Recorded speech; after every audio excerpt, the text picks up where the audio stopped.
Buenos días, muchas gracias a todos por venir a las conferencias de educación de la Clínica de Parkinson y Trastornos del Movimiento de la Fundación Santa Fe de Bogotá. Hoy tenemos a la doctora Sandra García Naves. Ella es uróloga especialista en medicina sexual. Las dejo con ella.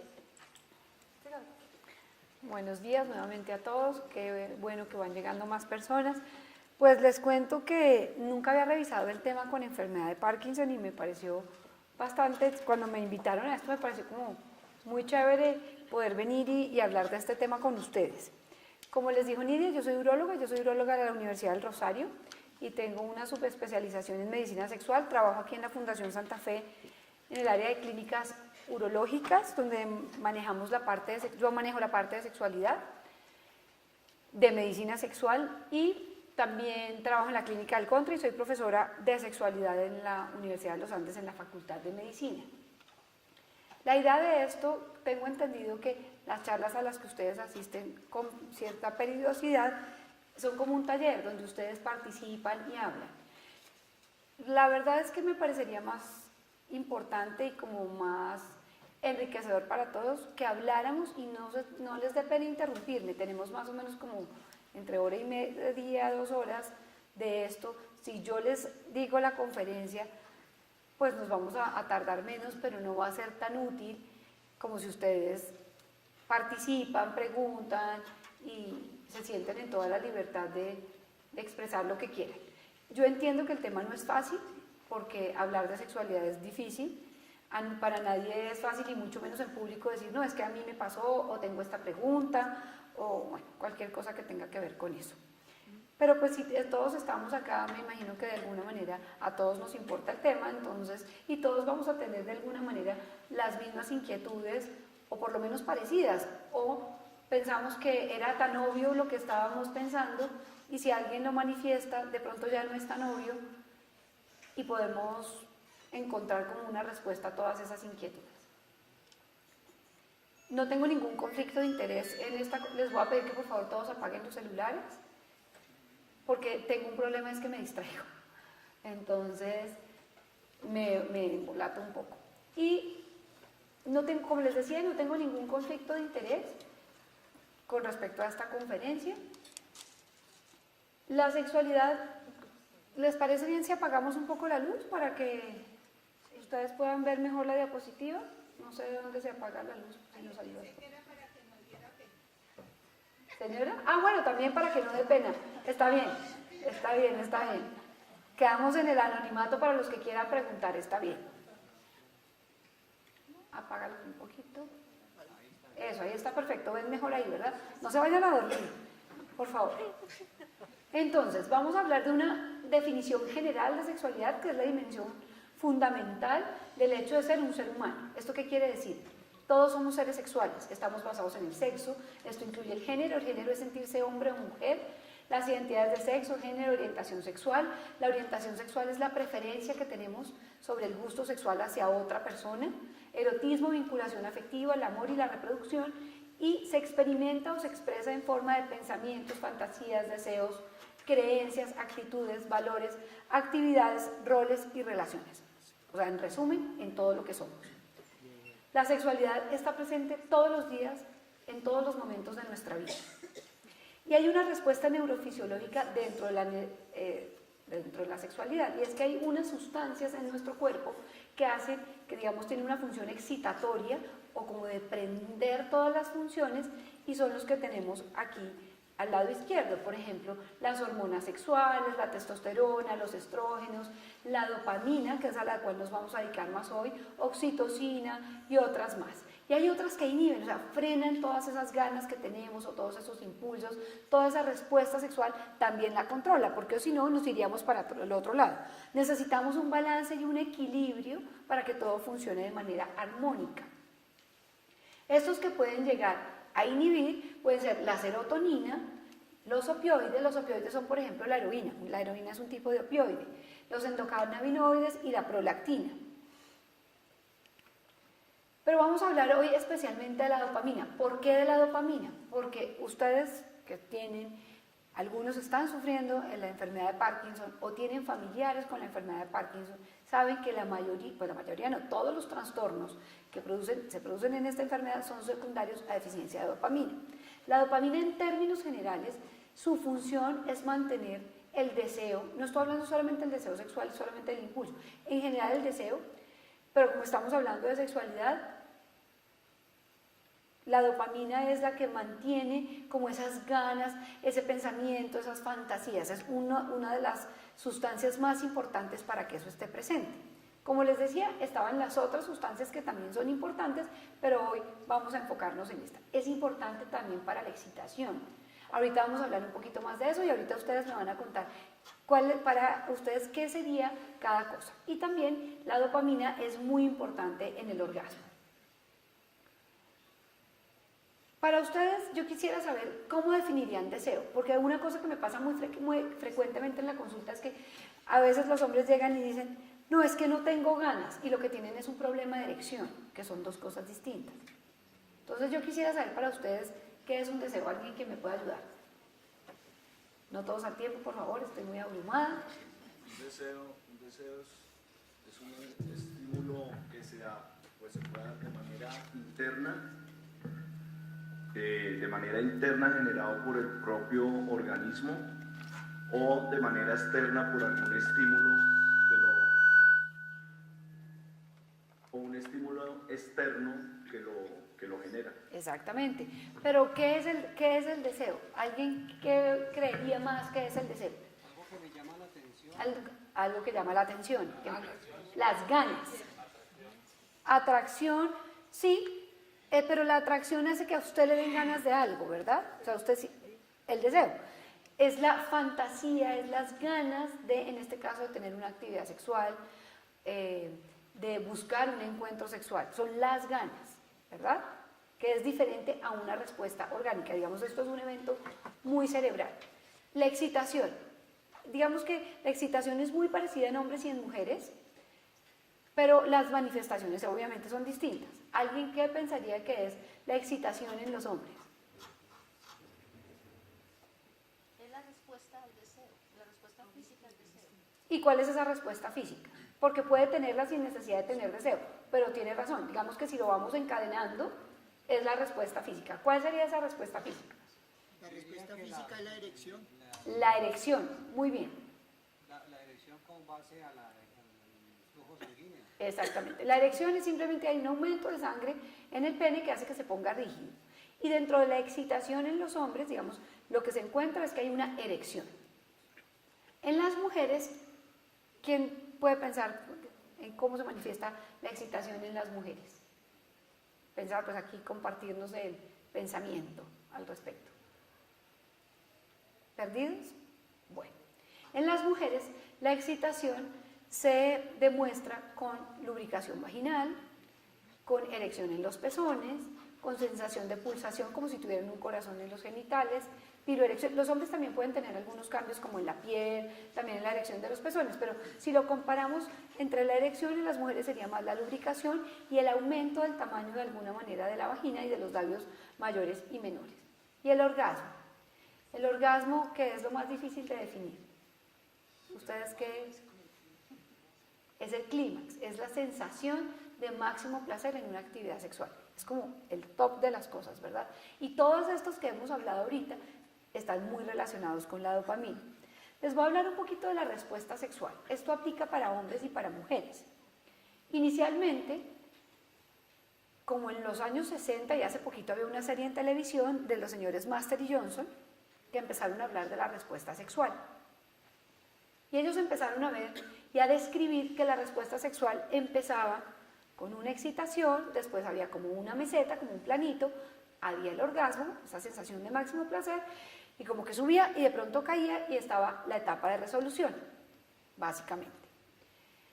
Esto fue descrito para hombres y para mujeres y digamos que toda la vida, desde tiempos cavernícolas podríamos decir, ha sido más notoria en los hombres que en las mujeres, porque a los hombres la respuesta de alguna manera se les nota más, es más evidente que en las mujeres.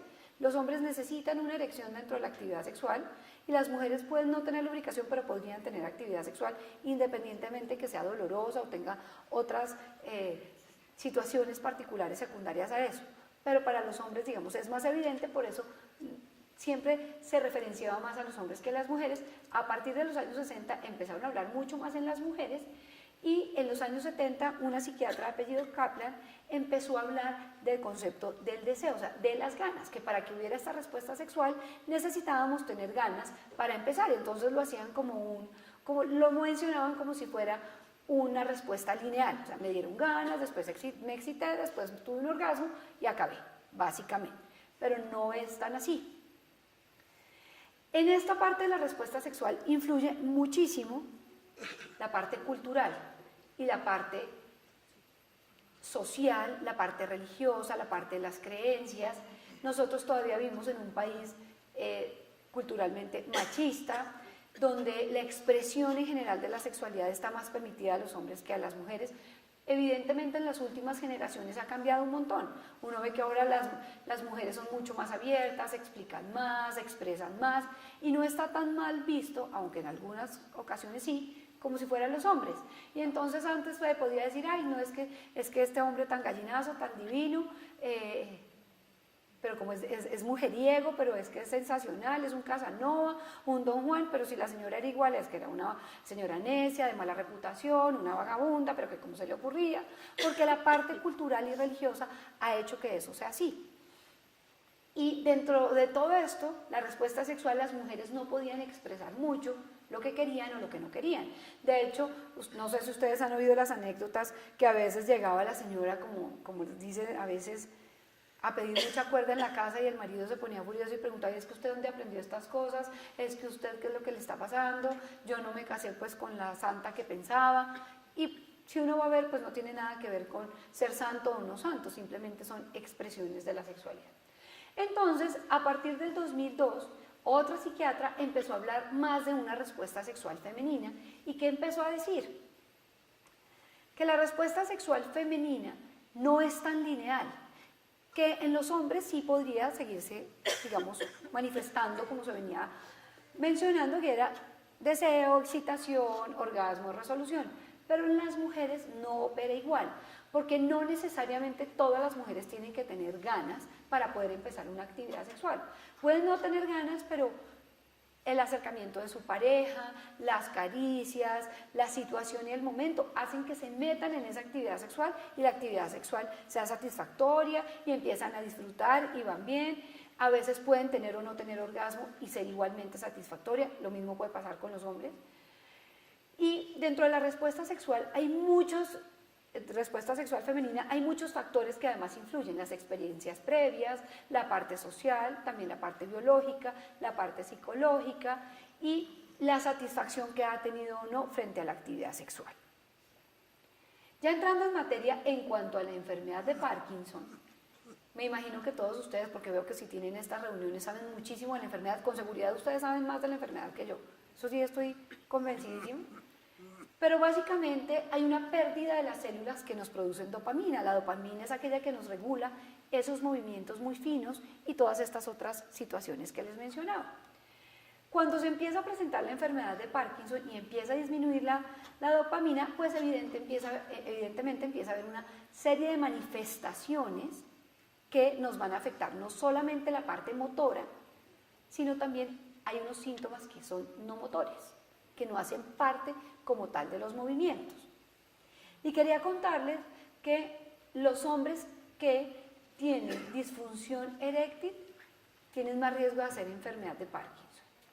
Los hombres sufren 2 veces más enfermedad de Parkinson que las mujeres y se había hablado que los estrógenos, que son unas hormonas, como les mostraba, que también hacen parte de la respuesta sexual, podrían ser neuroprotectores para esta enfermedad. Y parece que algunas mujeres que empiezan a tener una disminución en los estrógenos y a partir de su época de menopausia podrían empezar a favorecer la aparición de la enfermedad de Parkinson. Pero eso no quiere decir que todas las mujeres menopáusicas que tienen una baja de estrógenos van a hacer enfermedad de Parkinson, pero han encontrado esta relación. Cuando los hombres han tenido disfunción eréctil, más o menos tienen entre 3.8, o sea, 4 veces más o menos más riesgo de hacer la enfermedad de Parkinson. ¿Y esto por qué es importante? Porque nosotros vemos muchísimo en la consulta pacientes que tienen problemas sexuales y que tienen problemas de disfunción eréctil y no lo consultan, y eventualmente, si cuando lo consultaran, el doctor que los está atendiendo pensaran que eventualmente en el futuro podrían tener una enfermedad de Parkinson, podrían llegar a hacer un diagnóstico temprano. Pero como esto con la enfermedad de Parkinson relacionada a la sexualidad o simplemente como una disfunción eréctil aislada, los pacientes no consultan mucho, les da pena. Es un tema que causa vergüenza, es difícil la comunicación, llegar a decir algo tan íntimo que no está funcionando bien, no es tan fácil. Si estamos en este auditorio y cuesta un poco de trabajo, y además si le asumamos que al médico también le da pena, al médico le da pena preguntarle al paciente cómo es su erección, si se para bien, si no se para bien, si se cae rápido, si está con una buena satisfacción. Eso también muchas veces es embarazoso para el doctor. Entonces, pues no podemos como avanzar mucho en el tema y no podemos como diagnosticar algunas otras enfermedades más tempranamente. Les cuento como anécdota. Se supone que un hombre que tiene disfunción eréctil puede tener el riesgo de presentar un infarto 5 años después. O sea, la enfermedad como tal de disfunción eréctil puede ser un marcador de enfermedad del corazón 5 años antes de cualquier manifestación cardíaca. Y lo que más o menos estamos hablando es que la disfunción eréctil o la impotencia, porque es un problema además, puede ser neurológico, pero a la larga es una respuesta vascular, puede ser la manifestación de muchísimas enfermedades. Entonces es algo para tener en cuenta. Las disfunciones sexuales, que más adelante vamos a hablarlas un poquito más puntual, en las mujeres con enfermedad de Parkinson son más frecuentes que en aquellas mujeres que no tienen enfermedad de Parkinson. O sea, las mujeres que están sufriendo esta enfermedad tienen más trastornos sexuales que aquellas que no lo presentan. Sin embargo, es importante saber que entre el 17 y el 40% de las mujeres que tienen enfermedad de Parkinson, que tienen entre 65 y 85 años, tienen una vida sexual activa. Como otros datos anecdóticos, porque en general a la gente le dicen, no, es que ya estás viejo, la vida sexual ya se acabó. ¿Usted por qué sigue molestando a estas alturas de la vida? Si es que ya tiene 65 años o tiene 60, pero por Dios, si ahora se volvió un viejito verde. Resulta que hay estudios que han demostrado que el 79% de los hombres a los 80 años quieren tener una vida sexual activa. O sea, casi todos. Y de las mujeres, más o menos el 75% en un estudio sueco, de las mujeres que tenían entre 60 y 75 años, reportaban ser sexualmente activas, de las casadas, y el 12% de las que no eran casadas, pero tenían vida sexual activa a edades avanzadas. Entonces, estar mayor no quiere decir que uno no tenga derecho a tener una vida sexual satisfactoria y plena. En cuanto a las disfunciones sexuales, con respecto a la enfermedad de Parkinson, sabemos que son síntomas no motores de esta enfermedad y que en general no son reconocidos y no son identificados como que hagan parte de la enfermedad. ¿Y qué es lo que pasa? Los pacientes en general piensan que la disminución del impulso y del deseo y de las ganas de tener sexo disminuyen con la edad. Como ya estoy viejo, entonces pues es normal que ya no tenga ganas. Piensan que además es inevitable. Pues sí, ya estoy viejo y ya no hay nada que hacer, y si es inevitable, pues además menos va a tener tratamiento. Y muchas veces también lo asocian a las consecuencias de las alteraciones motoras que están presentando. Sin embargo, las alteraciones motoras sí hacen que se cambie la actividad sexual de alguna manera, y si alguien está con unos movimientos anormales muy difíciles, muy avanzados, pues seguramente va a estar pensando más en su movimiento y en estos síntomas que está presentando que en tener actividad sexual, y por ende se va a disminuir el deseo. Por decir, ay no, qué pereza yo con este movimiento de piernas o de brazos, o que no me puedo mover igual de bien, es que pereza tener una actividad sexual. Pero si uno está mirando que lo puede hacer de otra manera, que puede buscar ayuda, puede tener una vida satisfactoria y plena. Y lo que quisiéramos es que los pacientes, en vez de eso que les estaba comentando, deberían pensar, oiga, qué chévere tener una relación sexual sana, que esto es un aspecto que da felicidad a la vida y hace que la vida sea mucho más contenta. Cuando las personas en general tienen actividad sexual satisfactoria, van felices por la vida. Como anécdota, mi mamá es una señora conocida, psicóloga, sexóloga, y ella siempre dice, o la he oído en una de sus conferencias decir, es que en este país a lo que le falta a la gente es tener una buena vida sexual. Están, perdón la expresión, están mal tirados. Como que la gente que está con una buena actividad sexual y ha pasado feliz, no sale a matar a nadie, no sale a agredir a otro, sale feliz, sale dichoso. Y esa es una de las cosas que yo los invito a ustedes después de este taller. Busquen, si les interesa el tema, ayuda para tener una vida sexual muy plena, para que estén muy felices y muy contentos.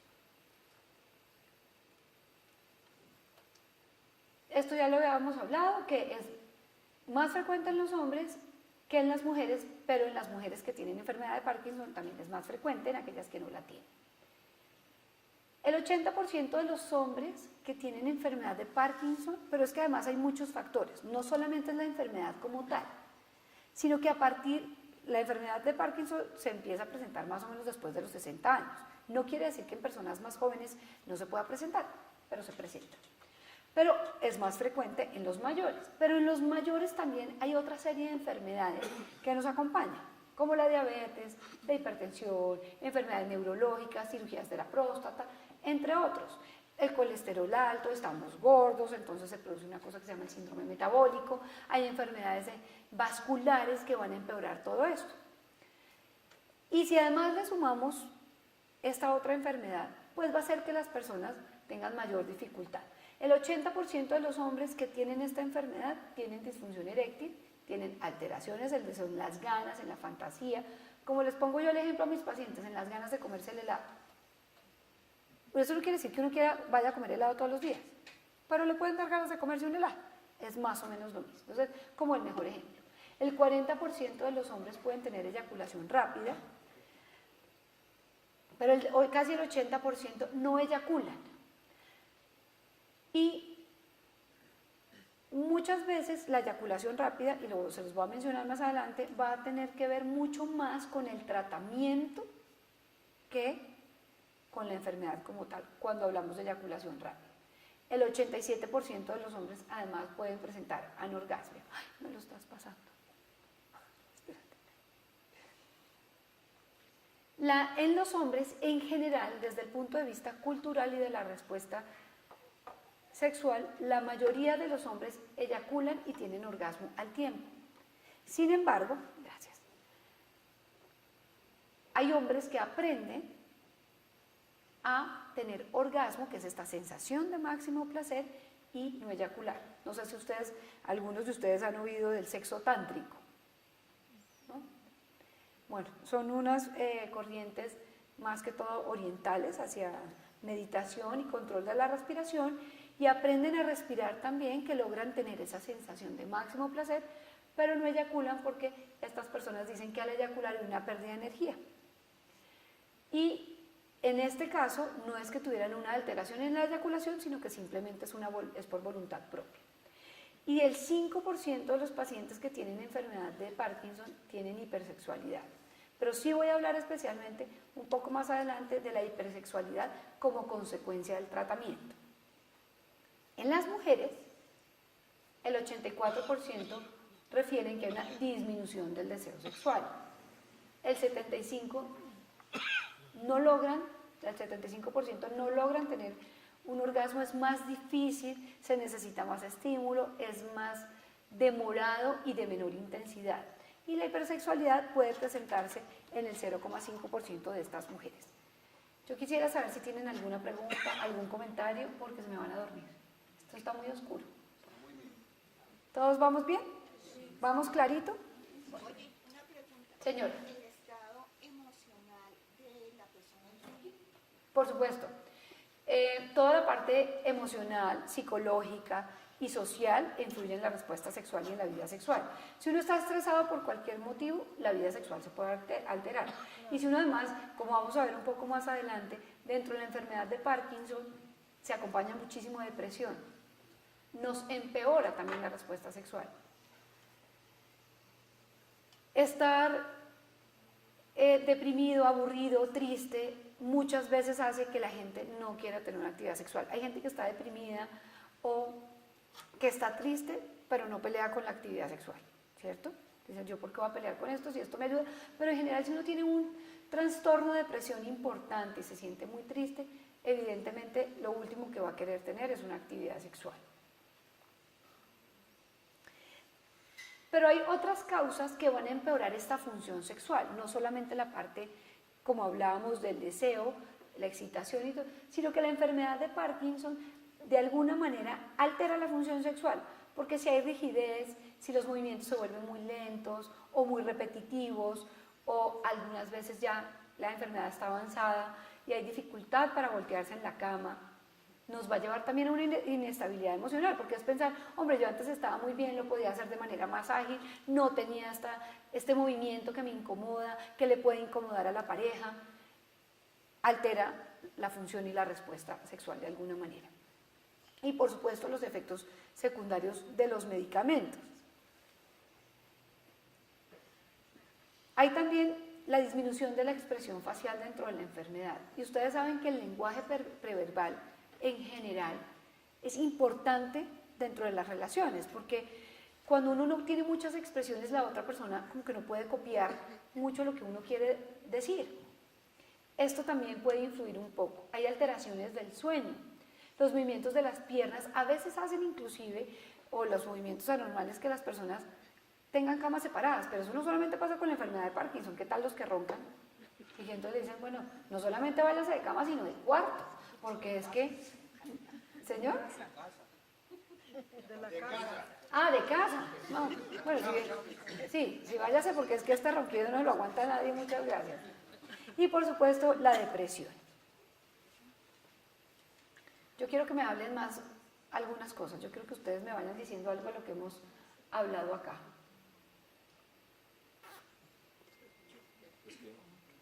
Sí.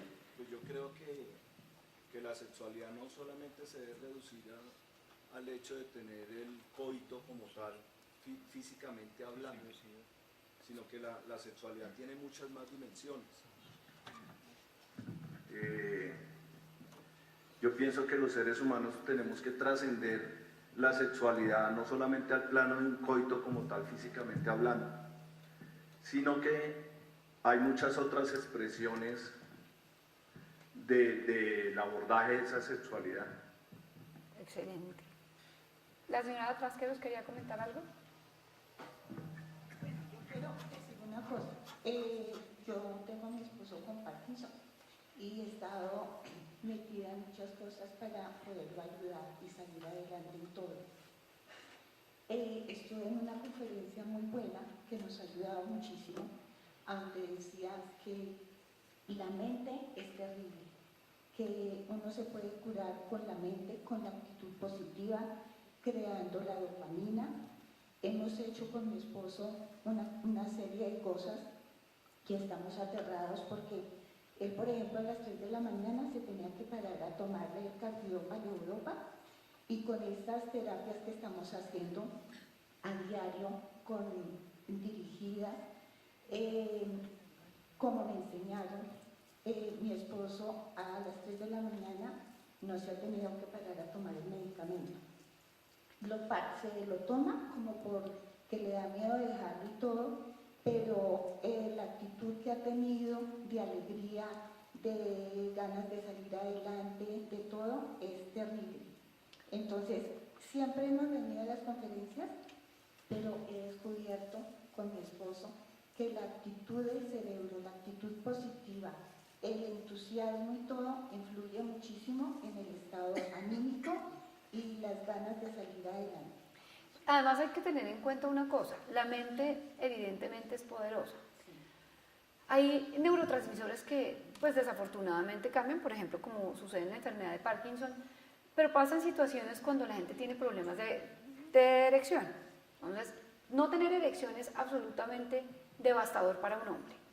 Las mujeres molestan a sus maridos y les dicen, es que para usted lo único importante es el pipí, y es verdad. Señoras, tengan claro, lo más importante de un hombre es el pene.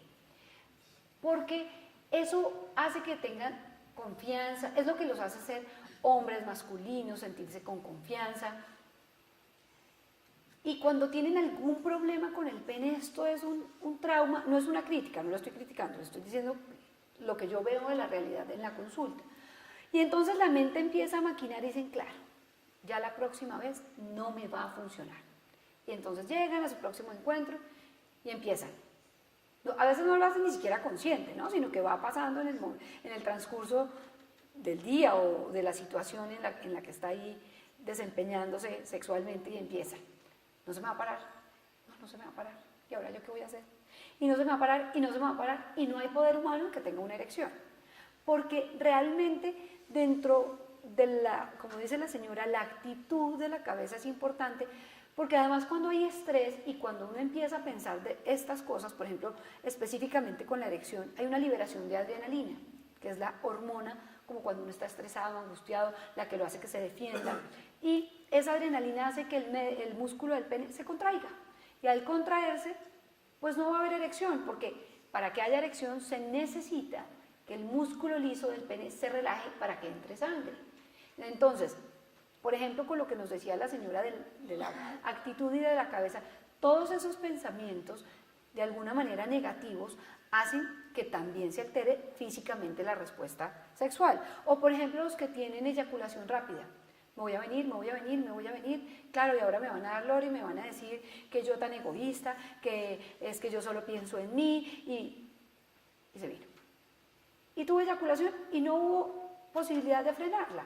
O lo contrario, no puedo, no logro llegar a la eyaculación, y pasa exactamente lo mismo. Y en las mujeres también, no tengo ganas, me va a doler, no lubrico, y simplemente toda esta cabeza y todo este pensamiento negativo hace que realmente la respuesta sexual no se dé. El señor de gafas quería decirnos algo.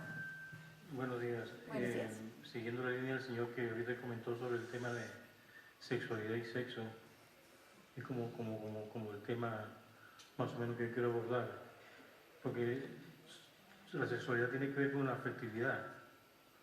El sexo puede no ver con una sexualidad, porque no entendí, si quiere me lo aclaro. Sí, la sexualidad tiene que ver con la afectividad, con la manera como somos en el mundo, como manifestamos como hombre o mujer. Cada quien conoce el mundo desde el punto de vista de su sexualidad, no del sexo. También puede serlo del sexo, porque la sexualidad puede incluir sexo, pero no el sexo no puede incluir sexualidad, porque puede ser un sexo desbordado, donde no haya afectividad, donde no haya manifestación de los afectos como personas que somos en el mundo, como personas, hombre y mujer. Bueno, a ver si la entendí. La sexualidad está relacionada con el afecto, pero hay una cosa en la que tal vez no estaría de acuerdo. La sexualidad sí tiene que ver con el sexo, el sexo sí tiene que ver con la sexualidad, pero la sexualidad no necesariamente con el sexo coital, como decía el señor. Cuando nos referimos a coital es puramente genital. La sexualidad, desde el punto de vista puro, es cualquier cosa. Tocarnos, las caricias, los besos, lo que somos, lo que sentimos, lo que manifestamos. Hay personas que no necesariamente necesitan tener afecto para tener sexo. Porque sexualidad somos todos en todos los momentos de la vida, ¿verdad? Pero dentro de la actividad sexual como tal, como coito entre dos personas, puede no haber afecto, porque entonces la gente podría no tener sexo sin estar enamorada y todos tendrían que tener la condición sine qua non de sentir amor o enamoramiento o algún sentimiento por otra persona, y no siempre es así.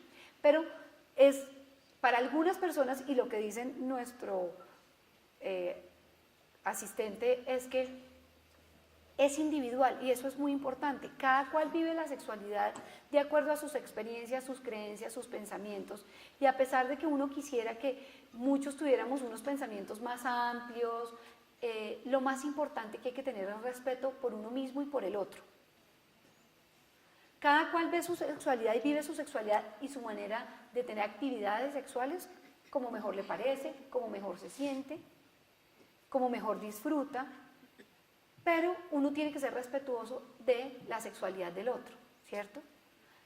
Es importante pensar que el otro es diferente, que podemos coincidir en cosas.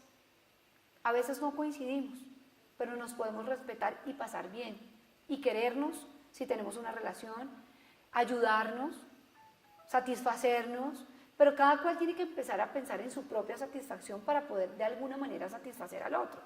Porque además si estamos pensando solamente en la satisfacción del otro y no pensamos en la nuestra, ¿qué va a pasar? Pues que uno va a estar aburrido, amargado, como que jartera esto, porque está pensando en la función del otro. Es que aquí cada uno tiene que pensar en sí mismo para poder estar bien para la otra persona cuando está compartiendo.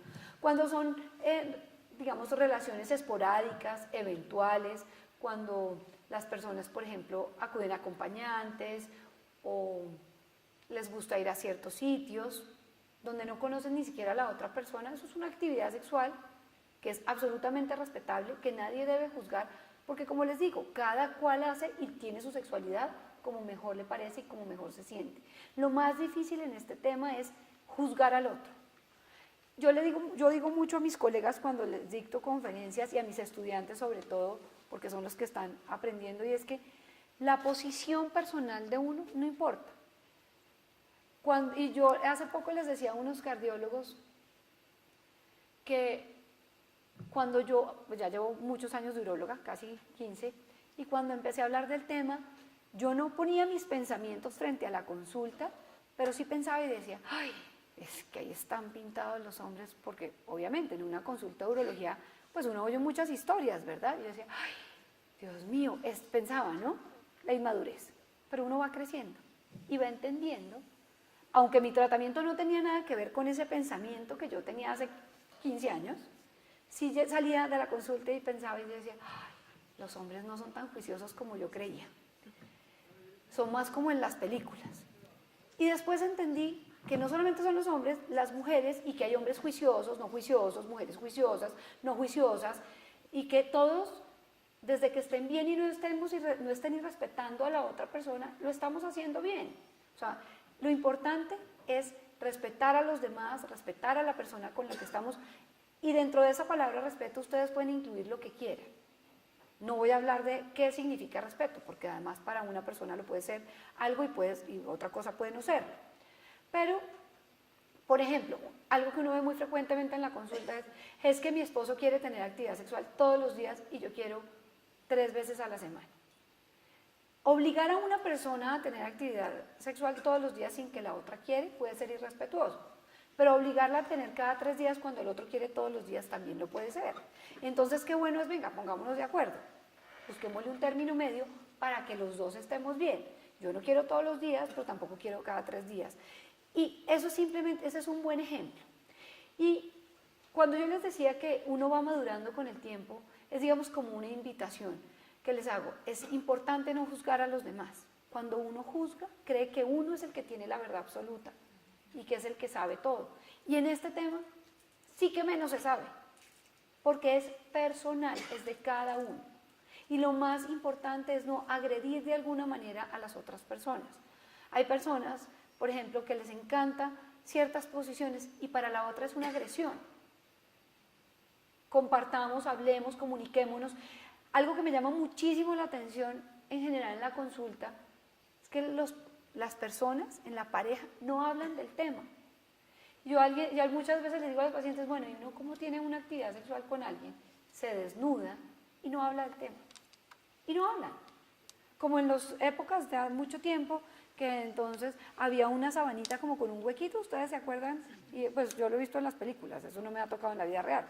Pero, y entonces es como el huequito, y nadie habla, y aquí no, es importante comunicarse, es importante hablar de lo que nos gusta, de lo que no nos gusta, de cómo nos sentimos, porque hoy podemos estar tristes, pero mañana podemos estar felices. Hay ciertas enfermedades como estas que son crónicas que nos afectan demasiado. Y si uno no habla con la otra persona, pues créanme que la otra persona no es adivina. Puede tener cara de bruja, pero no es adivina. Y el Señor puede ser un mago, creer ustedes que son magos, pero no tienen la bolita ni el caldero donde les van a decir cómo se siente su pareja. Bueno, dentro de los efectos secundarios del tratamiento, lo que se da son agentes dopaminérgicos, agentes, o sea, la carbidopa, levodopa y los otros nuevos que hay, que ninguno de esos son de mi especialidad, señores? Ah, perdón, disculpen, no lo había visto. Pero buenos días. Buenos días. Más como un aporte, he leído yo que la teoría de la neurogénesis plantea producción de dopamina, que aumenta también el placer, la producción de dopamina en la actividad sexual constante. Entonces, no sé qué opina usted. Sí, señor, como hablábamos al principio que les mostré el listado, dentro de lo que había como funciones excitatorias, o sea, de respuesta positiva, y había unas que eran de respuesta negativa, como para que me entiendan.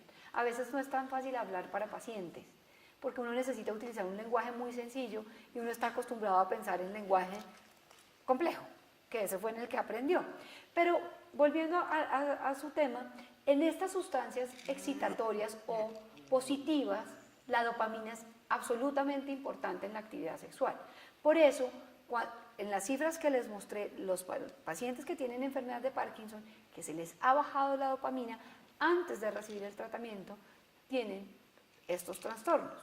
Tienen trastornos del deseo, de la erección, trastornos del orgasmo, porque la dopamina está relacionada con eso.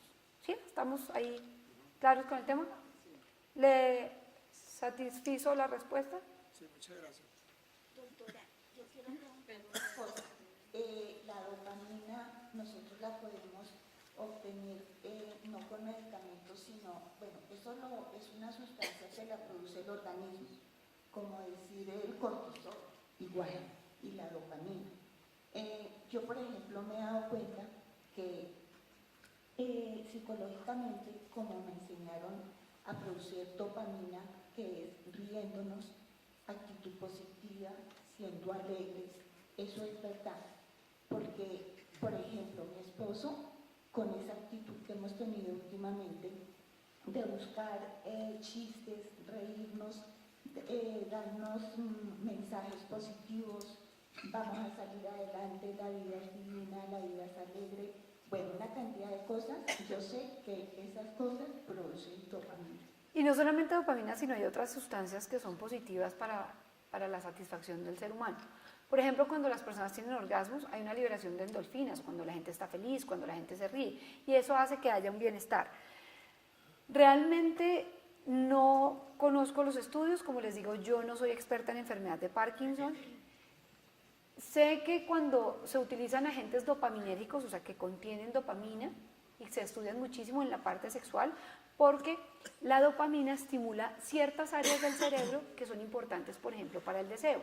Y cada día están tratando de investigar nuevos medicamentos que liberen dopamina, no de las mismas características y concentraciones como las que se utilizan en esta enfermedad, sino que a través, puede ser, de otras sustancias internas como la melanocortina, que finalmente aumenta la producción de dopamina, o disminuyendo la serotonina para que aumente la dopamina, porque si tenemos más serotonina, disminuye la dopamina, y también dependiendo del sitio del receptor donde se estimule puede haber una respuesta positiva o negativa.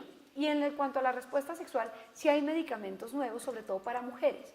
No sé si ustedes han oído el Viagra femenino, que hace 2 años se lanzó en el mundo y empezaron a hablar del Viagra femenino. No es un Viagra, el Viagra es otro tipo de medicamento, pero sí es un medicamento que favorece la dopamina en las mujeres para que haya una mejoría en el deseo sexual, específicamente.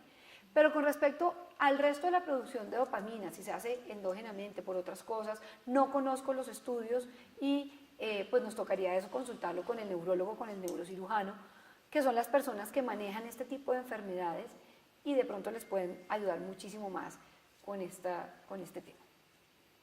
Pero los agentes dopaminérgicos, que es lo que generalmente se les formulan y se les indica a los pacientes que tienen enfermedad de Parkinson, que queremos que tengan dopamina, porque si lo que nos está produciendo la alteración es no tener dopamina, pues demos dopamina. Lo que pasa es que tiene que ser en unas dosis reguladas, estar controlado, porque cuando damos mucha dosis de dopamina, vamos a tener unos efectos secundarios que pueden ser muy importantes. Y entre esos tenemos la hipersexualidad. Algunos pacientes pueden llegar a tener eyaculación rápida, casi que eyaculación espontánea. Espontánea es casi que están aquí sentados y pueden tener una eyaculación. Y eso puede ser muy angustioso para el paciente. También como los tratamientos están muy relacionados con la depresión que se presenta al tiempo cuando hay enfermedad de Parkinson, porque no es fácil ver cómo los movimientos pueden ir progresando, cada día mi movilidad está más disminuida, puedo expresar menos, todas estas cosas que ustedes han ido viviendo, eso puede producir depresión. Es muy importante tener una actitud positiva, tratar de estar feliz, pero hay momentos en que es inevitable sentirse triste, es inevitable sentir que estoy con más rigidez y que mi movimiento está más limitado. Independientemente de que uno quiera tener actitud positiva, hay momentos en que uno quiere llorar y que quiere estar y se deprime. Y hay momentos en que la depresión es tan importante que también requieren medicación. Y si medicamos también para la depresión, resulta que la mayoría de los medicamentos antidepresivos alteran la función sexual y disminuyen también el deseo, y disminuyen la eyaculación, y disminuyen el orgasmo. O sea, para que ustedes sepan, pacientes que no tienen otra enfermedad sino eyaculación precoz y llegan a la consulta, uno de los tratamientos es darles antidepresivos, inhibidores de la recaptación de serotonina, como Prozac, Zoloft, paroxetina, hay muchos. Y el efecto secundario es retardar la eyaculación. O sea, no le estamos dando realmente un tratamiento para la eyaculación, le estamos haciendo un efecto secundario que produce el medicamento, que es retardar esa eyaculación. Entonces, si sumamos nuestro medicamento que tenemos, nuestra enfermedad, pero además estamos tomando antidepresivos, o sea, como que se nos van juntando muchas cositas, ¿verdad? Entonces hay que hablar mucho con nuestros doctores y con el doctor que nos está tratando para decir, mire, esto es lo que me está pasando, me estoy sintiendo así, estoy sintiendo que ya ni siquiera puedo eyacular, se me empeoró, o cuando están teniendo una eyaculación muy rápida, necesito tratamiento para esto, porque es muy incómodo estar en una, no sé, en una visita o en un cine o en algo y sentir que tienen una eyaculación no es cómodo. Y también estos antidepresivos producen, como les decía, disminución del deseo del orgasmo, y muchas veces todos estos efectos secundarios que se presentan es porque están relacionados a altas dosis que se dan de los medicamentos, porque a veces las dosis muy pequeñas no pueden darnos el efecto que queremos frente a, por ejemplo, a los movimientos anormales que estamos presentando. ¿Qué pasa específicamente con la hipersexualidad? Puede encontrarse que estas personas, esto, como les decía, muy pocas personas, en un pequeño porcentaje, lo pueden empezar a presentar sin el tratamiento, sino como una manifestación inicial también de la enfermedad. Pero en general se encuentra es cuando están recibiendo tratamiento, cuando están recibiendo agentes dopaminérgicos, porque ¿qué hace la dopamina? Estimula, excita los núcleos en el cerebro que van a hacer que se produzcan estas situaciones. Primero hay una, o puede, no siempre, y no quiere decir que a todas las personas les pasa, hay algunas que si han tenido unos comportamientos previos en la infancia o adicciones a otras cosas, por ejemplo adicciones al juego previas, pueden llegar a desencadenar más estos síntomas que se presentan en la hipersexualidad, como adicción al sexo, compulsión sexual, impulsividad sexual, aumento en la frecuencia de la masturbación y aumento en el interés del sexo. Ahí sí, como está ese dibujito, es sexo, sexo. Se supone, no sé, ustedes también me imagino que anecdóticamente han oído que los hombres todo el día piensan en sexo. Eso es verdad, ¿cierto? Aunque hay muchas mujeres que también. Pero culturalmente nos han dicho que los hombres solamente piensan en sexo. Pero cuando tienen estos efectos secundarios, ahí sí que se les aumenta la pensadera del sexo. Pero también les pasa a las mujeres.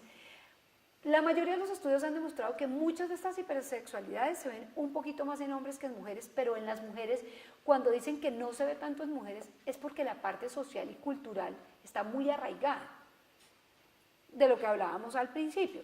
Entonces, pero también lo presentan. Y hay una cosa que se ve muchísimo en estos pacientes cuando empiezan a tener dosis altas del medicamento, que es el desorden del control de impulsos. Y es la dopamina de alguna manera, bueno, nos regula estos movimientos, pero también va a actuar en la parte frontal. Cuando damos demasiada dopamina en el lóbulo frontal es donde se controlan los impulsos. Y cuando damos demasiada dopamina, este centro se altera y ya no tenemos el control, ese control casi social que tenemos para nuestro comportamiento. Si no tuviéramos control de impulsos en general en este momento, posiblemente podríamos empezar a desvestirnos acá sin importarnos, porque tendríamos esa pérdida de control. Entonces, cuando tenemos este tipo de tratamientos que hacen que haya hipersexualidad, también hay pérdida del control de impulsos y los hombres también, y las mujeres pueden empezar a jugar de más, a volverse compulsivos con muchas cosas que seguramente en otros momentos las tendrían bajo control. Pero, ¿qué es importante de todos los trastornos sexuales? Y es que tienen tratamiento. Entonces, ¿qué hay que hacer? Hay que consultarle a los doctores que los están tratando, a los que los están invitando a estas charlas, porque las personas que están haciendo estas conferencias y estas charlas para ustedes están preocupados por ustedes, ustedes les están importando y ellos quieren de alguna manera que ustedes tengan la mejor calidad de vida, que incluya además una buena vida sexual. En los hombres tenemos tratamiento para la disfunción eréctil y el tratamiento en general es igual que en una persona que no tiene enfermedad de Parkinson. Cuando hay hipersexualidad, lo que hay es que hablar con el médico tratante para que ajuste las dosis o cambie el medicamento, para que los niveles de dopamina de alguna manera puedan regularse y esos efectos secundarios disminuyan, porque es muy difícil tener estos efectos secundarios, además, ahora como están los tiempos. Ustedes ven que ahora lo del acoso sexual es una cosa compleja, y si alguien se siente acosado, no va a entender que es que yo estoy recibiendo un medicamento que me está produciendo este efecto secundario. Les voy a contar una anécdota de un paciente mío. Le puse una prótesis de pene hace, no sé, 7 años. Y se le dañó y se le quedaba inflada. Y cuando se subía a Transmilenio, pues claro, imagínense, es uno apretado y el señor con la prótesis inflada parecía que tuviera erección y lo agarraban a carterazos. Y decían, degenerado, no sé qué, me está acosando. Y el pobre señor lo que tenía era la prótesis inflada permanentemente porque se le había dañado. Entonces, tenemos que también mirar cómo manejamos eso, porque la gente que está a nuestro alrededor, o puede que no sepa porque no tiene por qué saber qué tengo yo, ¿cierto? Y puede que no entienda. Y a la larga, pues, debería entender, pero tampoco tiene por qué hacerlo. Entonces, la parte de la hipersexualidad, del control, de la falta de control de impulsos, puede hacer que uno tenga problemas sociales si uno no lo sabe manejar. Entonces, eso lo tenemos que hablar con nuestro neurocirujano, con nuestro neurólogo, porque puede ser un problema y puede terminar uno en una estación de policía y lo que tiene es un exceso de medicamento, ¿verdad? En cuanto, como les decía, en cuanto a los tratamientos para la disfunción eréctil, pues hay que mirar qué tipo, además de disfunción, tenemos. Qué tipo de disfunción eréctil, si es leve, moderada, severa. Además hay que mirar los otros factores de riesgo, si los pacientes tienen hipertensión, diabetes, están obesos, hacen ejercicio, han sido operados de la próstata, porque es que somos un todo, no solamente somos enfermedad de Parkinson, no solamente somos diabéticos, no solamente tuvimos un infarto, no solamente tenemos edad, que además que a medida que van pasando los días y somos mayores, pues todas las cosas se van empeorando, incluida la erección, ¿no? La erección empieza a fallar más o menos, se dice que 1 de cada 2 hombres a partir de los 40 años puede empezar a presentar algún grado de disfunción eréctil, y a los 80 años entre el 70 y el 80% tienen algún grado de disfunción eréctil, y sumémosle el resto de las cosas. Entonces el tratamiento tiene que estar enfocado a todos estos factores. Por ejemplo, tenemos a los inhibidores de la 5-fosfodiesterasa. ¿Alguien sabe qué es un inhibidor de la 5-fosfodiesterasa? Nadie. ¿Cuál es el tratamiento más famoso para la erección? El Viagra. Es un inhibidor de la 5-fosfodiesterasa. La fosfodiesterasa es una sustancia que está en las células de los músculos lisos, y lo que hace es que por unas diferentes reacciones que se suceden en cadena dentro de la célula, hace que la fibra muscular se contraiga. Cuando damos inhibidores de esa sustancia, lo que hace es que se reviertan esa situación, esa secuencia, aumentan otras sustancias dentro de la célula y la fibra muscular se relaja. Los inhibidores de la 5-fosfodiesterasa, en este momento contamos con 4, son un tratamiento oral y no producen erección y no actúan sobre el deseo. O sea, estas pastillas no dan ganas de tener sexo. Estas pastillas facilitan la erección, ni tampoco la producen, digamos, de manera inmediata. Estas pastillas lo que hacen es que bajo un estímulo la erección sea más fácil, la siguiente erección también sea más fácil, puede ser un poco más duradera porque hace que aumente tanto el flujo sanguíneo que la erección se da. Y esto en general es la primera línea de tratamiento cuando hay un problema de erección. ¿Hasta ahí vamos bien? ¿Me copian? ¿Sí? Bueno.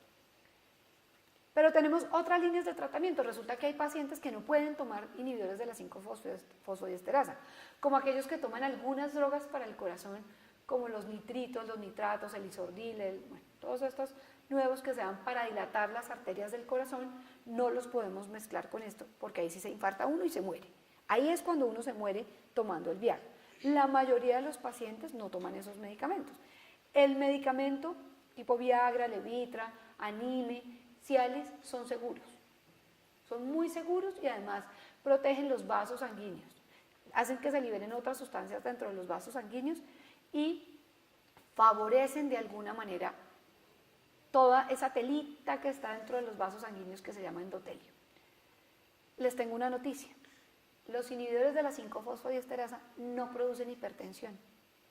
Entonces, cuando los hombres refieren que les da dolor de cabeza o se ponen colorados, es porque se les bajó la tensión y no porque se les subió. O sea, no produce aumento en la tensión arterial. Y cuando dicen que está relacionado al infarto es porque se mezcló con otro medicamento que hizo que se dilatara tanto la arteria del corazón, que ahí sí se infarta la persona que lo tomó. Pero, como les digo, no es lo común. Hay otras situaciones en las que no se debe tomar este tipo de medicamentos, es cuando hay unas enfermedades en la retina, como la retinitis pigmentosa. Pero básicamente, y hay otras cosas anecdóticas de efectos secundarios, de contraindicaciones muy relativas. Por ejemplo, hay personas que están tomando el medicamento y dicen que perdieron algo la visión. Eso es exótico, es muy raro que pase, pero si pasa, lo que hay es que suspender el medicamento y consultar al oftalmólogo. En general, son medicamentos muy seguros, y si no fueran tan seguros, Viagra creo que es la pastilla más vendida en el mundo, ya se habría acabado la mitad de la humanidad, y pues ya seguramente lo habrían sacado del mercado. Es la pastilla más vendida en el mundo. Creo que, ahí no estoy tan segura, pero creo que casi como la aspirina o más que la aspirina. Porque como les digo, la erección es lo más importante para los señores. Entonces, desde que apareció en 1998, la gallinita de los huevos de oro. O sea, realmente el laboratorio que lo sacó, la sacó del estadio, sacó la bola del estadio. Era inclusive esa pastilla estaba siendo investigada para el corazón, para dolores del corazón, cuando hay angina. Y encontraron que producía respuesta en la erección y que las erecciones se mejoraban. Entonces dijeron, no, ya no la vamos a sacar para el corazón, la vamos a sacar para la erección. Y ha sido todo un hit y ha venido investigándose nuevas sustancias en los últimos años, y ahora en Colombia contamos con 4, en el mundo hay 2 más de este tipo de medicamentos. ¿Hasta ahí alguna pregunta o comentario, señora? ¿Qué tipo de disfunciones en la mujer, disfunción sexual existe en la mujer?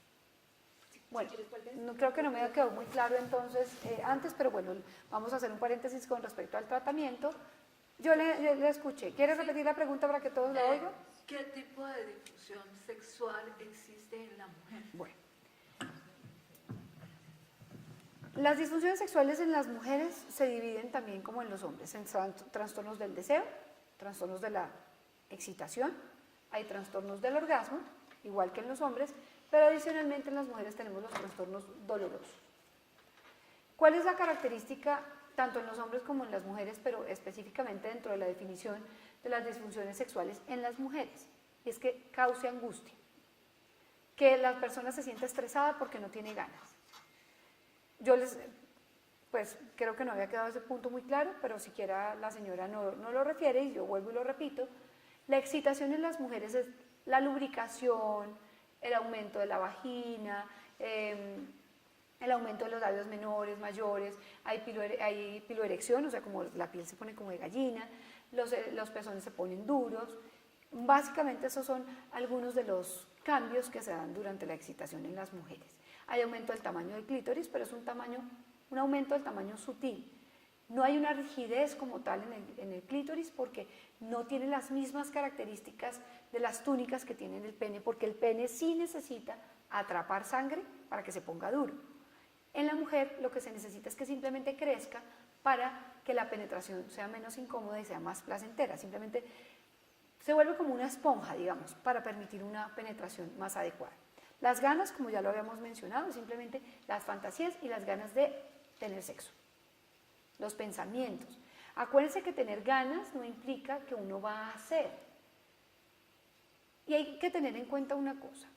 A veces uno puede tener alteraciones del deseo con su pareja, pero eso no quiere decir que tenga un trastorno del deseo. Puede ser que el deseo esté alterado con la persona que tiene al lado, pero no con el resto del mundo. Y le pasa a los hombres y en las mujeres. Entonces, cuando la gente va a la consulta, el médico debe cerciorarse de qué tipo de trastorno de deseo tiene. Porque no es lo mismo que el hombre diga, es que a mí no me provoca nada con nadie, a decir, es que ya no me provoca estar con mi esposa, o en las mujeres. No, es que yo ya no quiero estar con mi esposo, pero cuando uno interroga muy bien, sí tienen deseo sexual con otras personas, así sea en la fantasía, así sea un actor de la televisión, así sea un simple pensamiento. No quiere decir, vuelvo y les digo, que van a...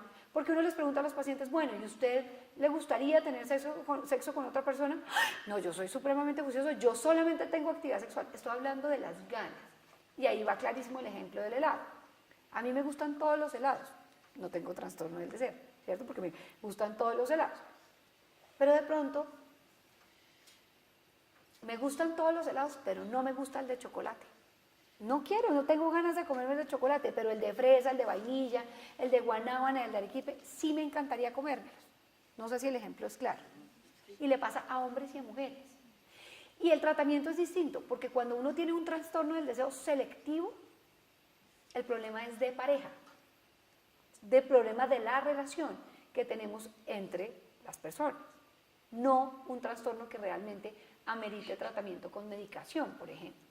Porque si yo estoy con trastorno del deseo hacia mi pareja, pero no hacia los otros hombres, por ejemplo, pues si me da a dar tratamiento, no me va a mejorar, porque es que yo no tengo un problema.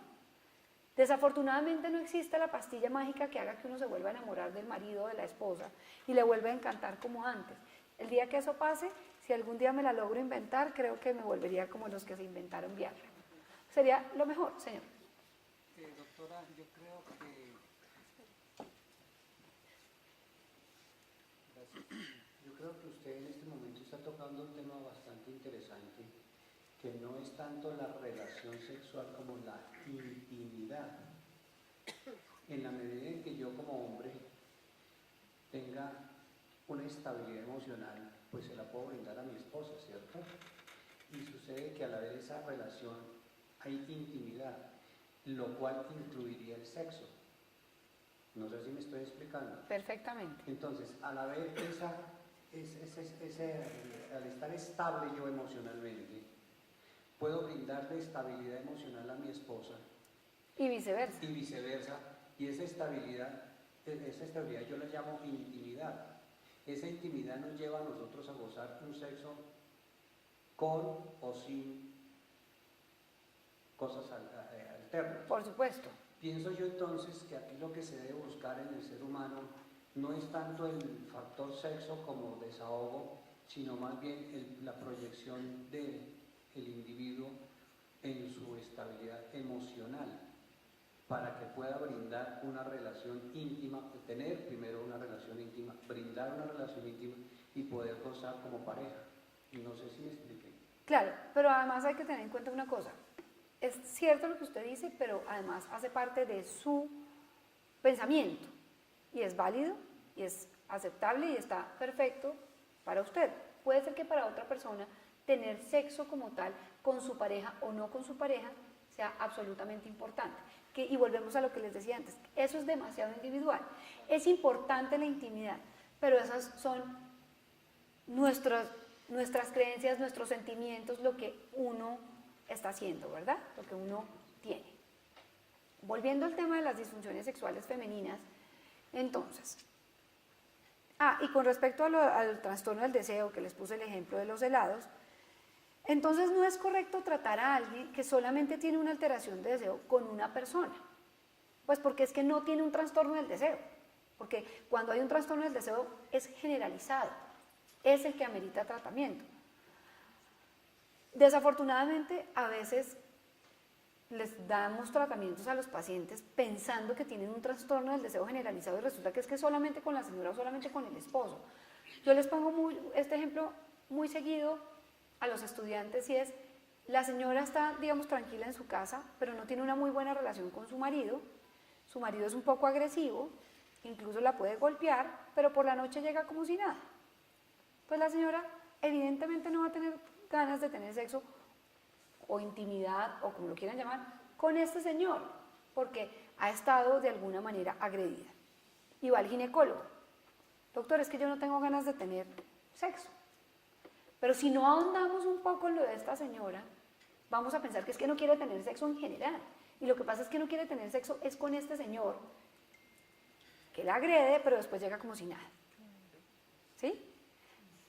Uno ya sabe cómo va a ser la comida dependiendo cómo fue el desayuno, más o menos. ¿Sí o no? Entonces, esas cosas son importantes dentro del deseo.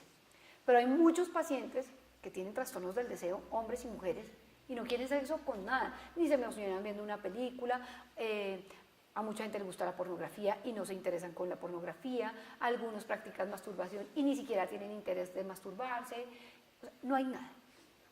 Es como, mejor dicho, mejor durmamos, que es más rico dormir, ¿cierto? Porque muchas veces las excusas de tengo dolor de cabeza, estoy cansado, habría que mirar por qué tengo dolor de cabeza y por qué estoy cansado, porque cuando las personas empiezan a tener relaciones nuevas y todo es fantástico, todo es maravilloso, la oxitocina está disparada, la gente se puede estar muriendo del dolor de cabeza, pero la actividad sexual está ahí, ¿cierto? Entonces hay que mirar todas esas cosas. La sexualidad es muy compleja, no es solamente la parte médica, no es solamente la parte psicológica, no es solamente la parte de las relaciones interpersonales, sino que es un conjunto de todo. Ahora sí, volviendo a lo de las disfunciones sexuales femeninas, entonces tenemos el trastorno del deseo, ¿le quedó claro el trastorno del deseo? El trastorno de la lubricación, de la excitación, perdón, que se podría manifestar con disminución en la lubricación, especialmente eso se ve en las mujeres menopáusicas. Cuando llegan a la menopausia, la lubricación disminuye porque hay una disminución en los estrógenos, y los estrógenos hacen que la vagina se mantenga sana y hay una mayor lubricación, un mayor crecimiento del tejido durante la excitación, que era lo que les decía, que se vuelve como una esponja. Todos estos cambios se pueden ir dando con la edad. También hay mujeres jóvenes que no están menopáusicas y porque no tienen un buen estímulo, porque toman algún medicamento o porque tienen alguna otra situación específica, alguna otra patología, pues no lubrican bien.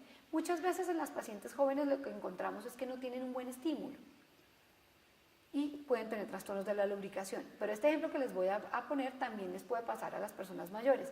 Es, a lo que vinimos vamos. ¿Cómo estás? ¿Cómo te va? Nos toca ya y adiós. Y si muchas veces no hay unos adecuados juegos precoitales o una intimidad, unas caricias, hacer otras cosas distintas al coito, a la penetración, pues esto va a hacer que no haya una adecuada o excitación en los hombres, puede que no haya una buena erección o no haya una buena lubricación en las mujeres. Además, recuerden una cosa, a medida que uno se va volviendo mayor necesita más estímulo. O sea, cuando uno tiene 20 años corre 50 kilómetros, a los 40 puede que corra 20, si no entrena, y correrá 10, y a los 60 de pronto corre 3 metros, pues porque está, si no lleva con la rutina del ejercicio, ¿verdad? Porque ha ido cambiando. El impulso sexual a los 18 años es distinto que a los 60. La manera como orinan a los 20 años es diferente que a los 40, porque todo va cambiando. Entonces uno necesita también con la sexualidad mayores estímulos a medida que va pasando la edad. Otro de los trastornos en las mujeres, pues el trastorno del orgasmo, que es lo mismo, que hay dificultad en lograrlo, alcanzarlo, a pesar de que haya una excitación adecuada. Y los trastornos dolorosos es simplemente que hay dolor durante el coito, o con sexo oral, o con la masturbación, y eso puede hacer que de alguna manera, si duele, pues no me van a dar ganas. En las mujeres el trastorno más frecuente es el trastorno del deseo, porque además se acompaña o puede ser secundario a otros trastornos. Como lo que les decía, si está doliendo, pues qué pereza tener actividad sexual, mejor inhibo, no tengo ganas y así no me va a doler. O si no tengo orgasmo, la actividad sexual no es satisfactoria, pues para que me van a dar ganas, mejor las inhibo y estoy bien. Entonces hay que interrogar muy bien a los pacientes para saber en qué estamos. Señora, ¿estuvo claro? Sí, sí, gracias. Bueno. Volviendo al tratamiento de las disfunciones masculinas, las disfunciones masculinas en general se dividen en trastornos de la erección, trastornos de la eyaculación, del deseo y del orgasmo. El orgasmo y la eyaculación generalmente van unidos Y ahorita les estoy hablando del tratamiento en la erección. Hablamos ya de las pastillas, pero cuando las pastillas no nos funcionan o las personas no las pueden tomar o no las quieren tomar o tienen unas disfunciones eréctiles muy severas o más severas, se puede recurrir a la terapia intracavernosa. El pene tiene 2 cuerpos, que son los que se llenan de sangre. Cada cuerpo se llama cuerpo cavernoso. Y la idea de la terapia intracavernosa es simplemente coger una jeringa con un medicamento, se chuza a ese cuerpo cavernoso, se inyecta el medicamento y va a producir una erección. Antes de que apareciera el tratamiento oral o el Viagra, la mayoría de los hombres inyectaban, porque no había más. Y antes de eso, la mayoría se operaban. Pero esas estrategias terapéuticas las hemos ido dejando de acuerdo a la evolución de la enfermedad y a la respuesta que el paciente tenga a ese primer tratamiento. Tenemos también dispositivos de vacío, como ven aquí en el dibujito, es como una aspiradora pero chiquita, y lo que hace es que succiona la sangre en el pene y en la base del pene se pone un anillo de caucho y después de que se succionó tanto, que está tan lleno de sangre, se pone el caucho y queda con una erección. La idea es que ese dispositivo no debe utilizarse más de 30 minutos porque ya puede llegar a producir dolor y otras alteraciones. En cuanto a la terapia intracavernosa, lo importante es que no debe durar más de 4 horas la erección porque si no se produce una cosa que se llama priapismo, que es una erección prolongada, dolorosa y que si no se trata a tiempo puede después producir daños irreversibles del pene. Pero a veces no nos funciona nada, ¿cierto? Y nos toca ir a la cirugía. Y la cirugía, en este momento, contamos con 2 tipos de implantes de pene o prótesis de pene. No son prótesis como las mamarias o las glúteas, donde queda más grande o crece, sino que son simplemente unos dispositivos que son funcionales, que producen erección. Esto no sirve para las ganas, esto no, como les digo yo a mis pacientes, esto no le va a mejorar la relación de pareja, esto no va a hacer que le guste más a su señora, no. Esto solamente sirve para que se ponga duro y tenga una erección. Hay 2 tipos de prótesis, están las prótesis inflables, que simplemente son componentes más o menos de 3 piezas que lo que hacen y que funcionan con un mecanismo hidráulico. Entonces, aquí hay una bombita con agua, una bolsita con agua. Este es el implante que se pone dentro de los cuerpos cavernosos en el pene y tiene una bomba al lado de los testículos. ¿Qué es lo que pasa? Cuando la persona quiere tener erección, infla aquí, así, lo sube y hace que el agua que está en este reservorio pase a los cilindros que están en el pene y se pone duro. Cuando ya terminó la actividad sexual, esta agua que estaba aquí por dentro, obviamente el paciente debe oprimir un botón acá y el agua se devuelve al reservorio. Todo está por dentro, ¿no? Nada se ve, la tasa de satisfacción es altísima, es más del 90%. La verdad es un tratamiento muy efectivo, muy útil y adicionalmente, en general, la respuesta es muy buena, tanto para el paciente como para la pareja. Tiene un inconveniente y es que es costoso. En nuestro medio es muy costoso este tipo de tratamientos y solo sirve para la erección, vuelvo y les digo. Que después dicen, es que me puse la prótesis, pero igual no quiero estar con mi señora. Ah, sí, no, eso no nos va a cambiar. Nos gastamos una plática larga. No. Y es importante tener una habilidad manual, una destreza manual y poder inflar y desinflar para poder usar la inflar. Para personas que tienen alteraciones en la destreza manual o tienen por ejemplo, un efecto secundario como en la enfermedad de Parkinson, tal vez la prótesis de pene inflable no sería la más conveniente si la va a activar el paciente. Si se la activa a su pareja, pues no pasa nada, ¿verdad?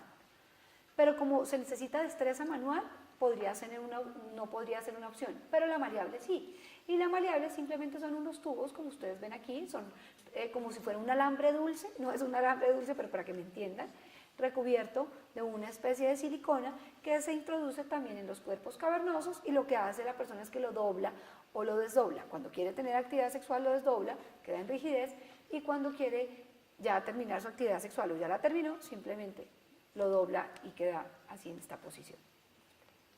Acá. Doctora, ¿y a dónde hacen ese aparatico? No oigo.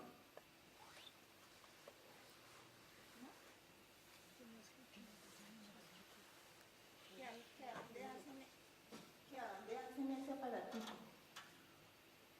¿Dónde los producen? Hay unos que son producidos en Europa y otros en Estados Unidos. Y se consiguen acá en Colombia. Y los ponemos pues yo pongo esta cirugía, se hace pues, en cualquier clínica en general. En cuanto a los tratamientos de las mujeres, pues tenemos los tratamientos para el deseo, como hablábamos antes. Puede ser un tratamiento hormonal, cuando el trastorno está muy bajito, o puede ser, por ejemplo, dopaminérgico, como les hablaba del Viagra femenino que se llama Flibanserin, y hay otros nuevos medicamentos que están saliendo. Podría eventualmente utilizarse algún tipo de Viagra en las mujeres, pero tiene muchos efectos secundarios.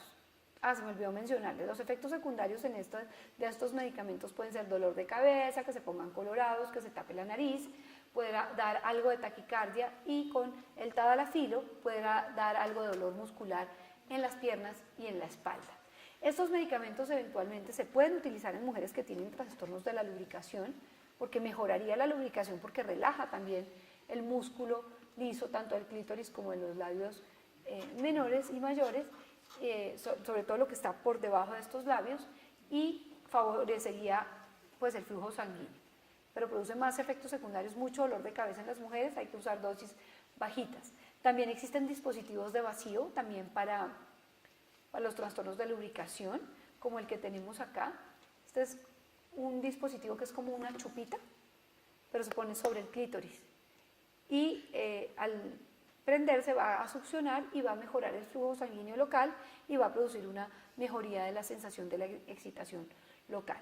Para los trastornos del orgasmo, bueno, hay que mejorar toda la parte dopaminérgica. Puede también en algunas ocasiones, cuando hay trastornos del orgasmo secundarios a disminución de algunas hormonas como la testosterona, podría ayudarnos en algo, pero en hombres y mujeres existe la terapia de vibración. Y aquí aprovecho a mostrarles este vibrador, que no es un vibrador como los que la gente está acostumbrada a ver que se consiguen en los sex shop, que no son tan bonitos, que son como un poco fuertes, por no decir grotescos. Y simplemente al mejorar el estímulo de vibración local en las fibras nerviosas genitales y lograr pasar un umbral que se necesita, la gente puede llegar a tener nuevamente orgasmo. Y se puede utilizar tanto en hombres como mujeres. Yo les indico mucho a los hombres cuando tienen trastornos del orgasmo que gracias a Dios es un trastorno poco frecuente porque no es tan fácil de tratar, porque además la parte ansiosa y emocional juega un papel muy importante. Estos aparatos, por ejemplo, sobre el pene, sobre el glande, sobre el frenillo, podrían mejorar esta excitación y pasar este umbral y llegar a lograr y conseguir un orgasmo.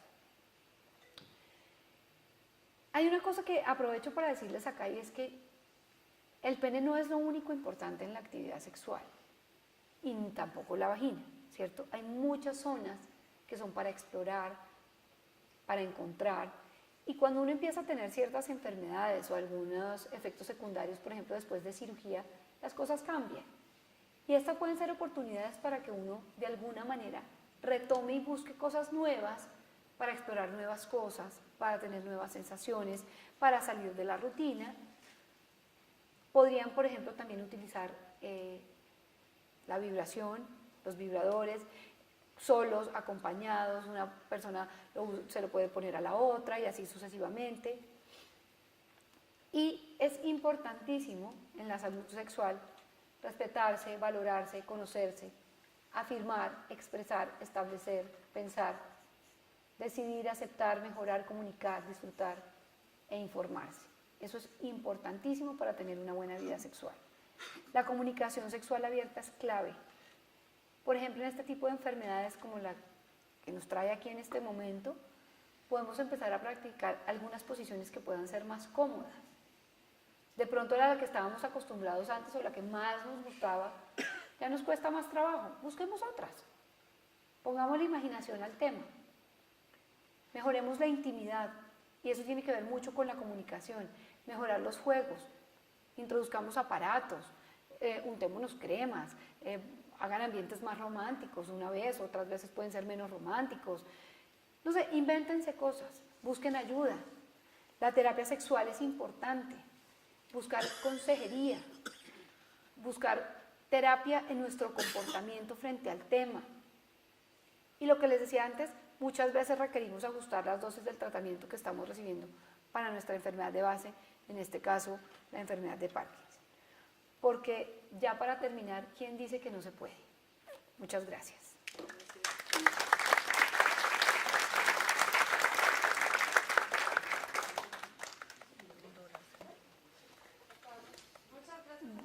Bueno, ¿alguien tiene alguna pregunta, algún comentario, sugerencia? ¿Podría yo adicionar un punto al respecto? Se me ocurre con respecto a todo el tema que se vio. Con respecto a todo el tema que se vio, me gustaría de pronto aportar algo. Sí, señor. Así como cuando nosotros nacemos y vamos creciendo, se van generando ciertos cambios. Nacemos sin dientes, nacen los dientes, ¿cierto? Hay cambio de dentadura, el niño va creciendo, ¿cierto? Podríamos entender de alguna manera que todas estas circunstancias que se están presentando en el cambio de la sexualidad, en el cambio de los deseos, no son como cambios de la edad, que deberíamos más bien nosotros adaptarnos a ellos y coger un nuevo rumbo de vida, sino más bien cambiar esos, llamémoslos, yo los voy a llamar como puntos de alerta o alarma que me están diciendo mi nueva edad para tomar otros rumbos. ¿Me estoy explicando? Por ejemplo, nosotros tenemos en las vías los diferentes señales de tránsito. Si yo los violo, pues me van a poner en un problema, ¿cierto? Quiero decir con esto que si yo violo, por ejemplo, que estoy llegando a un proceso de edad donde debo tener un nuevo sistema de vida más, en lugar de generar esfuerzo en mi organismo, pues puedo llegar a tener un cierto problema. ¿Me expliqué? Sí, señor, se explicó perfectamente. Lo que pasa es que mucha gente piensa eso, pero desde el punto de vista de la medicina sexual, del comportamiento y de la sexualidad, eso no hace parte normal de la vejez, hace todo lo contrario. Porque no todos los seres humanos, o sea, no el 100% de los seres humanos, como a diferencia con la dentadura, que por ejemplo es el ejemplo que usted pone, tienen alteraciones en la sexualidad. Y lo que se ha visto es que independientemente que usted vaya envejeciendo, no quiere decir que tenga que renunciar a ciertos cambios o enfermedades que se presentan. Una cosa distinta es que a usted no le importa y no quiera tratarse. Si usted no le genera estrés, no le genera incomodidad, no tiene angustia y no se quiere tratar, no pasa nada. Pero a la mayoría de las personas, hombres y mujeres que tienen algún tipo de estos síntomas, les genera una preocupación. Y es, de alguna manera, entre comillas, una obligación hacer algo para eso. Es como si dijéramos, bueno, como ya estoy viejo, me dio hipertensión.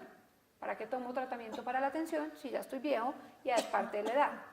No, porque resulta que si usted no se trata la tensión, le puede dar un accidente cerebrovascular, le puede dar un infarto y puede que no se muera, porque si a usted le da un infarto y se muere, pues ya se solucionó, ¿cierto? Pero no, son cosas, o los diabéticos, o los cambios, por ejemplo, degenerativos en la cadera. ¿Por qué tenemos que ver la parte sexual de una manera distinta y la cadera no? ¿Para qué le vamos a operar la cadera? Sí, le duele, pero es que, señor, usted ya está viejo. Entonces, ¿para qué va a caminar si es que ya está viejo? Es exactamente lo mismo. Desafortunadamente, algunas personas piensan así, e inclusive algunos médicos, no puedo decir que de una especialidad específica o en particular. Pero hay gente que le dice, pues ya no tienes ganas, pero usted que va a empezar aquí a sobar a los 60 años, y es que usted ya tuvo toda su juventud para tener actividad sexual. ¿Y por qué no le decimos lo mismo al diabético o a otro tipo de enfermedades? Porque además hay que tener en cuenta que la parte sexual es importante para los seres humanos, afecta y mejora la calidad de vida cuando esta es buena.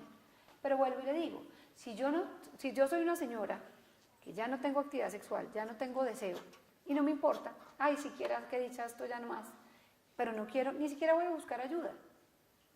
¿Para qué la vamos a tratar? No tiene interés.